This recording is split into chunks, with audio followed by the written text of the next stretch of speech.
What did you see in the cockpit? Men. Men? Men. And what? What else? What were they doing? They were driving a plane. Mm-hmm. I'm the pilot. Are you going to be a pilot? Yeah. And what will you do if you're a pilot? I would just drive the plane. Very good. That adorable clip is of today's guest. Yes. I'm Aislinn Green, and this is Unpacked, the podcast that unpacks one tricky topic in travel each week. And this week, we are going to be hearing from Christophe Zajac-Denek. Yes, the little boy you heard at the top of the episode. Christophe is a seasoned traveler and host of the podcast I'm Kind of a Big Deal. Christophe also has a unique perspective on the world. He's 4 feet, 4 inches tall. And today he chats with our producer, Nikki Galteland, who's making her Unpacked debut, about his love of travel and surfing, his intrepid mom, and how being a person with dwarfism has never stopped him from exploring the world. Nikki, welcome to Unpacked. It's so fun to finally have you here. Yes, I'm excited to be here. Thank you. Well, I'm kind of curious to know, how did you and Christophe meet? Because it sounds like you're friends. Yeah. So Christophe was actually one of the very first people I met when I moved to LA about 2 years ago. So we met at a radio and podcast meetup. He was there in his capacity as the host of I'm Kind of a Big Deal. And what struck you the most about his story or stories, since there were multiple? I think it was just the variety. Every time we met after that, I think I learned about a whole different career or whole new chapter of his life where he had done something amazing. And I was really struck by how open he seemed to trying new things and meeting new people. And as we're going to hear in this episode, a lot of that, I think, can be credited to his parents, especially his mom, right? Definitely. Yes. That was really fun in the process of just chatting with him for the episode, just learning how much travel he did as a little kid. Yeah. And I love that we're going to hear these little snippets at different times of that. It's so sweet. It was honestly hard to figure out which clips to pull because we have about an hour of recordings and he is that cute like the whole time. I love that. Especially at that time, like, go mom. Right? I know. And recording it, I'm impressed. My audio heart is like, yes, get that tape. Well, he is, in addition to being such a world traveler, he's a really accomplished guy. Could you just tell us a little bit more about him and his life and what he does? Yeah, definitely. So he hosts this podcast, I'm Kind of a Big Deal, where he interviews other people with dwarfism, and it's really good. He does it all by himself, and it sounds great. So that's very impressive. But he's also a professional actor and travels all around for that. I learned that he used to be a stuntman, which is really cool. I also learned that he's a professional surfer. So he has 2 films that just came out in the Santa Barbara Surf Film Festival, one sort of about him and another one that he's an editor on, I believe. Yeah, just amazing. And he used to be a rock and roll drummer. He used to tour in a band as a drummer. It's just many careers, many cool, artistic, fun things. Yeah. He's done more in his life than I think many of us. I know. And it's so fun to see how this spirit of adventure is really the through line connecting all these different parts of his life. It was totally a treat to get to sit down with him and learn more about how and why he travels. I think it's a fun interview and I'm excited for everyone to hear it. So let's get to it. Christophe Zajac-Denek, it's wonderful to see you today. Thanks for being here and welcome to Unpacked. Oh, thank you so much. It's a pleasure to be here. I'm so excited to be on this episode with you. Amazing. So this is a travel podcast, and I was hoping we could start with just a little bit about how you developed your appreciation for travel. I know you've done a lot of it in your life so far. Yeah, the appreciation for travel, I mean, it's from my parents. They were traveling me at a very young age. I mean, also, travel was a necessity for me when I was 2 because I'm a little person. I'm 4'4", and when I was born in 1979, people had a lot less information about dwarfism and how to treat dwarfism. And so I'm from Detroit, Michigan, and my parents found a specialist in Baltimore, Maryland. So since I was 2, I was driving, as a passenger in the car from Detroit to Baltimore twice a year. How did your parents make it fun for you? I imagine those trips to Baltimore were not always exciting if you're going to see doctors. Yeah, I think we stopped along the way. There was SeaWorld. I think it was in Sandusky, Ohio. And I don't know, I wanted to work at SeaWorld so badly. I thought that was the coolest job, to be swimming around with orcas and dolphins. And I've always loved the water, so that's a huge thing for me too. So yeah, we would make, stops along the way. And then in Baltimore too, we would go to the aquarium, we'd go to the harbor place. Baltimore has an amazing downtown. So the food is incredible. You can't get fresh crab cakes in Detroit, Michigan, or maybe you can get them there, but they're probably not the ones that you want to eat. Baltimore has incredible seafood. And so, both of my parents liked nice food, nice things, nice experiences. And so that I got to benefit from that. And it was great. It was cool. I love it. Good seafood in Baltimore, making trips to the doctor a little bit more fun.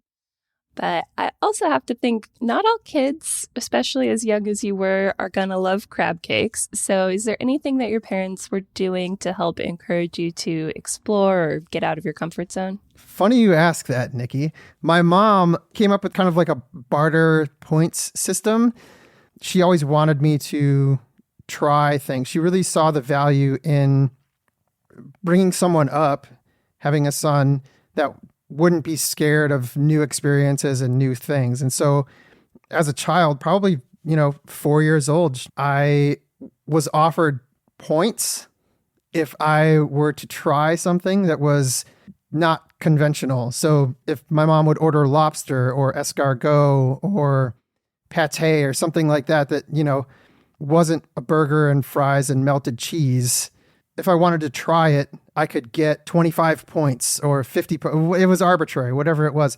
And then if I ended up getting up to, 500 points or 1,000 points, my mom would buy me a toy or a Lego or something like that. So it was also, just such a great incentive for me as a kid, something I care about. I can trade this for some experience where I'm going to live if I put, a shrimp in my mouth or, a snail or something like that.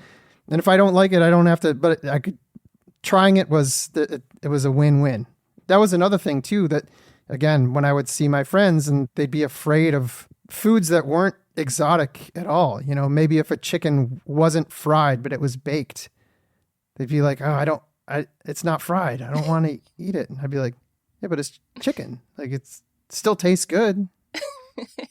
Amazing. So how did that attitude about trying new things show up in your travel experiences? So my mom was a French teacher and she would take her class to Quebec or France or, whenever they would go on trips. And I remember going to Quebec and I think the entire group ordered all these foods and some of her students wouldn't try the foods. And I was just mowing down on all this octopus and, all these things that her students were like, I just want French fries. That's all. I'm in a French Canadian country. That's all I want. That's really funny. It seems like your parents were really excited to see you out and adventuring and exploring the world. Do you think that would have been different at all if you were average height? I do think it would have been different for me. I think going out as a little person, especially when you're a child, when you're 6, 7, 8, 9, and you're with your mom or dad, there are a lot of other kids that you encounter and even adults. And my mom has talked about, being by a pool in California and somebody coming up to her and talking to them about my dwarfism and stuff that she should do to better my life. So there are these really interesting scenarios where people feel like they want to give instruction or give advice or give whatever it is, and I guess people mean well, but there's also a place and a time and, a relationship bumpers, I guess, boundaries. That's what it is, right? Boundaries, relationship bumpers. Great. I like that. Yeah. And so I think going out, it's always a huge confidence builder to kind of get through something like that and build the love for yourself, build the acceptance for yourself. And then when I would go out on my own, I think because I had watched both my parents, they're kind of both one-man bands in their own right. And so I definitely took a lot of inspiration for that, whether I wanted to or not. It's just what I saw. Yeah, that makes sense. Tell me a little bit more about your parents. What was their relationship to travel like? Yeah, my dad worked for General Motors. He was a clay modeler, which is an incredibly unique and interesting profession. He's a supremely talented artist, and he also loved the ocean and his favorite music is sea shanties, which I'm a musician. I've listened to so many different styles of music. I never heard or knew what sea shanties were until my dad like exposed them to me. It's like, well, now I've heard everything, people. My dad loved bluegrass music as well, and so we'd listen to the NPR station in Detroit, and they played bluegrass on Saturdays, which is when I would be hanging out with my dad. And so I listened to a ton of bluegrass music, the Arkansas Traveler show. I loved that. And I think sea shanties are kind of like the bluegrass of the ocean, right? Maybe. I don't know. I'm just pulling that out of the air, but I think that could be, the similarity there. I love that, tying the music to the geographic setting where you are in the world. It makes sense. Yeah, it's not wheat that you're singing about. It's like open ocean but it's still like a vast expanse of sort of waving something. There you go. Absolutely. Yes. Water, grass. Yes. I love that. Yeah. And how about your mom? Tell me a little bit more about her. My mom was she was a school teacher, and she did everything on her own. Like if she had an idea or a thought to do something, nothing would stand in her way. She's so determined, and she's so into having an experience and having like a brilliant experience. She wants the best experience for everyone that's involved. So she had the summers off, just, consummate explorer, just always looking and seeking and taking in cultures. And my mom taught me to speak French before English as a baby. So again, like more culture from afar was just in my world, in my ether, and just at home all the time. That's awesome. So do you feel like you have picked up her sense of adventure and exploration? Probably. I think it's definitely a combination of both my mom and my dad. Yeah, for sure. My dad took me on these really amazing trips across the U.S. when I was in my early teens, like 11, 12, 13, I think. And we went to the Badlands and the Grand Canyon and Nevada and just, this huge circle that he wanted to show me. And then we also did a trip out east too, where we went to New York City and Massachusetts and Maine. And I didn't realize that other people didn't see this stuff. And so when I was 13 and I came home from this trip, and I would tell my friends, and I was like, what did you do? I just played in the yard for the entire summer. I'm like, oh, I got to see South Dakota and Colorado. It just seemed like the logical thing that you're supposed to do. It's just normal for your family. Yeah. So what are some ways you feel that being a person with dwarfism has maybe changed how you travel? It's a bit of a bummer because I'm little, I do feel socially I've been stifled a little bit, and that's partially my own doing, and that's partially society being either afraid or wanting to look the other way. But also there was a part like once you get hooked on having experiences on your own, and once they're so incredible that you're like, the last time I did that, I got in a situation and this wonderful thing happened, and I don't think it would have happened if I would have been with someone else at this time, which, looking back now, sometimes I'm like, I wish I would have had a partner or a friend or something like that be with me. But there have been so many times where I've just been somewhere and said, this probably couldn't have happened if I was with somebody. Like maybe we'd be in a hotel room eating food and watching television or something like that. I don't know. Sure. And traveling on your own gets you out in the world more. I can see that for and sure. and it forces you to take a risk that you might not take, or a risk that someone else might not want to take with you. Mm-hmm. That makes a lot of sense. So let's talk a little bit more about your travel experiences. I feel like you've traveled for so many different reasons. How did you get into drumming, and what kind of travel have you done associated with that part of your life? Yeah, lots of traveling for music. The band bought its own van, which was amazing. And we just hit the road. And we're from Detroit, so everyone was comfortable driving in snow, long distances, through the night, whatever. I loved it. That was such a goal of mine, is to be professional and play music. And then getting the chance to travel the country and eventually the world doing that, I just loved it because I met so many people.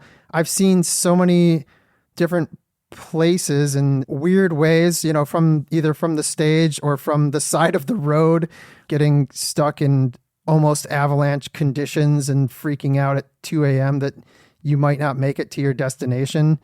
I'm really grateful to have had all of those experiences. And again, I think it just feeds that want and that drive for more. So I really enjoyed seeing the country and being on the road because I'm little. And I realized that I had my own protections up. So whenever I would go to a venue and I'd be loading my drums in at 4 p.m., so that we could sound check, it was brought to my attention later on that like every time I do that, everyone in the bar is staring at me.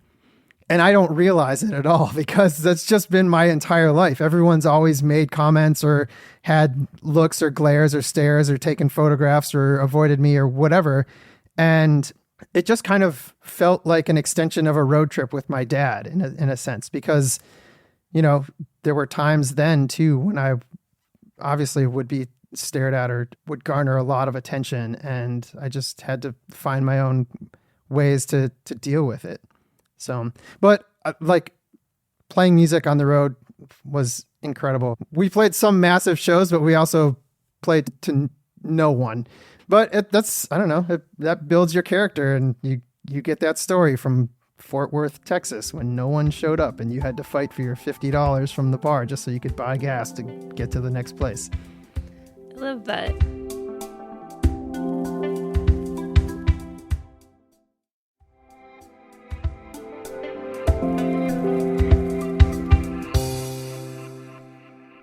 Let's pivot a little bit to surfing. Tell me Let's pivot to surfing. How did you, as a kid in Detroit, fall in love with surfing? What happened there? I was born on the wrong coast, I think. I don't know. My mom would take me to Florida for Easter and spring breaks when I was in school. And we had family that lived in Florida. And so my mom loved to go to Captiva Island near Fort Myers on the Gulf Coast. And, she'd go for the pool and tennis, and there was a beach there too.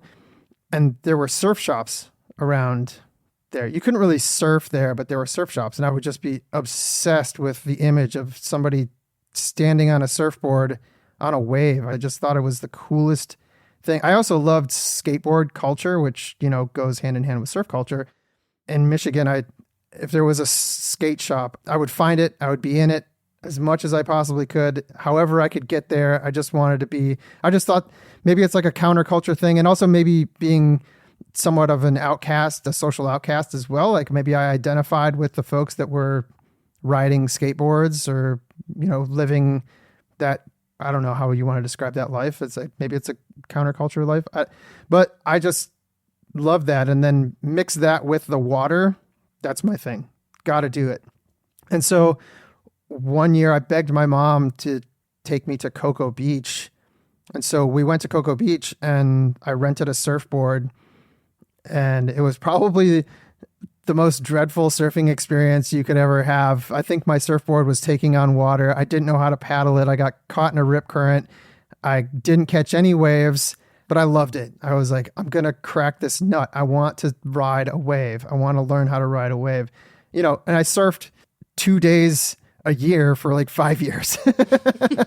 Not just dreaming in my mom's basement with my Surfer magazine subscription, like once I got home from spring break, it was another 12 months until I could go into the Atlantic Ocean again to try and surf for 2 days. I don't know. It was just skateboarding on water. And I just thought it was so cool.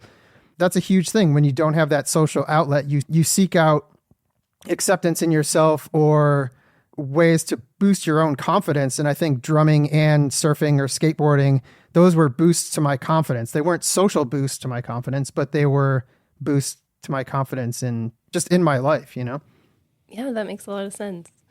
When you were dreaming of surfing, were you normally thinking of going back to the same place, or did you have like a travel list of all the different spots you wanted to hit? Oh my God. I had this VHS tape that somebody gave me of American Samoa. I don't know how many times I watched it. I mean, it must have been 200 times, 200, 300 times. I don't know. And it was like a clip of like 3 minutes long of waves in Samoa. Yeah, I want to go to Samoa. Let's go. That's super cool. Of all of the different modes of travel you've done, is there a certain type of trip that is just your favorite? Oh man. When it comes to modes of travel's hard on my body these days.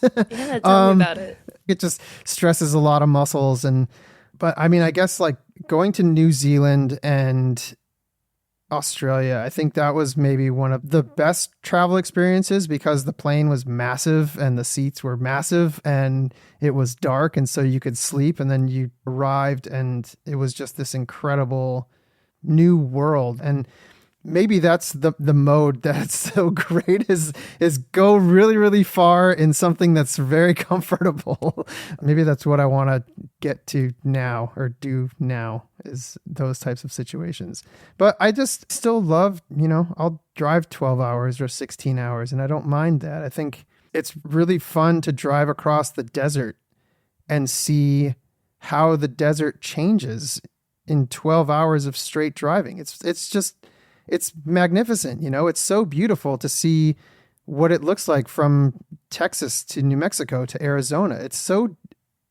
I just think that's something that everyone should experience. It's really amazing just to have that slow change, in a car where you're just driving it and you see just all these different ways that the desert presents.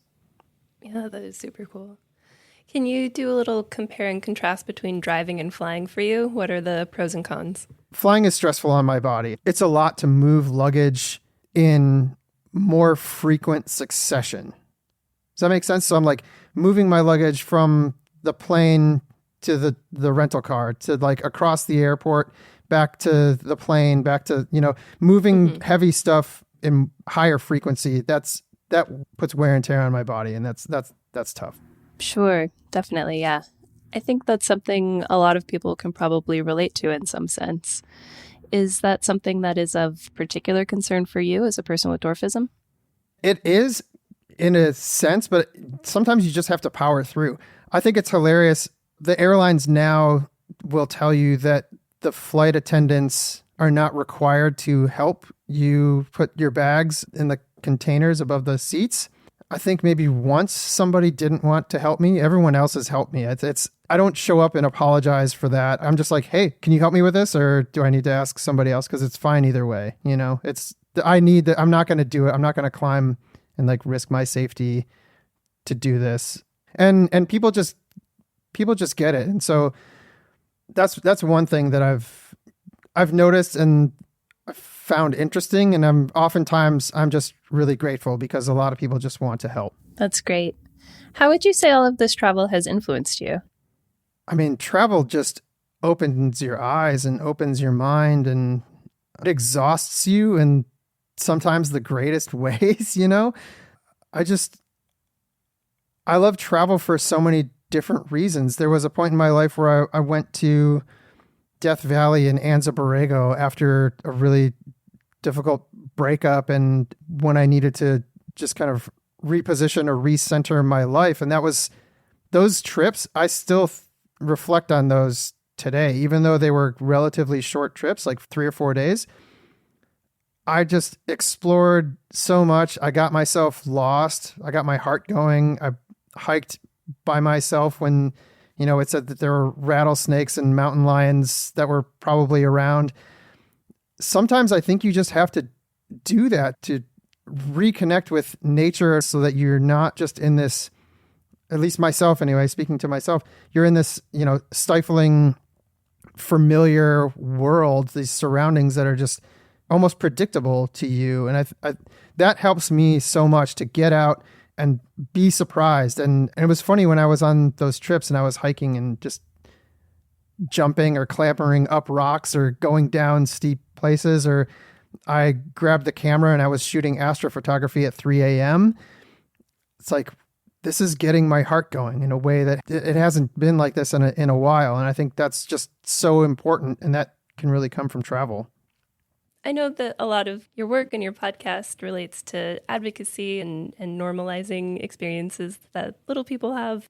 Why do you think it's important to have representation of more different types of people in the travel industry? Yeah, absolutely. I think it's so important to see different bodies wherever you go. It's amazing to see just any different bodies when you're traveling around. I think it's so important to see little people and for little people to feel like they belong in a travel situation. Myself, I'm very fortunate. I am physically able enough to travel in the way that I'm able to travel.